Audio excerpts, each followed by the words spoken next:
උදාලා අහගන්න සහරා කාන්තාරය කියන්නේ ලංකාවත් එක්ක සංසන්දනය කරද්දී ලෝකේ විශාලම කාන්තාරය සහරා කාන්තාරය ලංකාව වගේ 140 ගුණයක් විශාලයි කියනවා. වර්ග කිලෝමීටර් මිලියන 9කට ආසන්න ප්‍රමාණයක භූමියේ විශාලත්වය. නිකන් හිතන්න අතරමං වුණොත් එහෙම කොච්චරක්ද කියලා. මේ මුළු භූමියේ සාමාන්‍ය දිවා උෂ්ණත්වය සෙල්සියස් 50ක පමණ මට්ටමකට යන්න පුළුවන්. ඊට වඩා 70 ගණන් වාර්තා වුණ කාලක් තියෙනවා ලිබියානු කාන්තාරයේ උතුරු ප්‍රදේශයෙන් එහෙම. එතකොට අධික උණුසුම වගේම රාත්‍රියේදී අධික සීතලක් වාට දරා ගන්න වෙනවා සෙල්සියස් 10කට වගේ අඩු වෙන කාල තියෙනවා. එතකොට මේ පරාසයේ ජීවීන් ජීවත් වෙන්න බැරි විලා මේ මුඩු භූමිය නිර්මාණය වෙනවා. මේ සහරා කාන්තාරය ගැන තේරුම් ගන්න තව සරල උදාහරණයක් කියනවා නම් ළමයි උණුසුම මේකට අවුරුද්දකට සාමාන්‍ය වාර්ෂික වර්ෂාපතනයේ කාන්තාර වලට මිලිමීටර් 200 254 වාර්තා වෙනවා.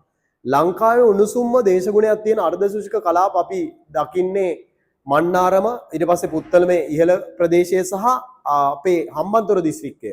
අවුරුද්දකට මිලිමීටර් 900ක් 1000ක් විතර වහිනවා ළමයි. අපි මිලිමීටර් 1250 රේඛාවෙන් වෙන් කරන්නේ. හිතාගන්න උණුසුම ඒ වගේම කටුකත්වය අපිට කාන්තාරයක අත්දැකීම ළඟින්වත් ලංකාවේ දේශගුණේ කොහෙවත් යන්නේ නැහැ.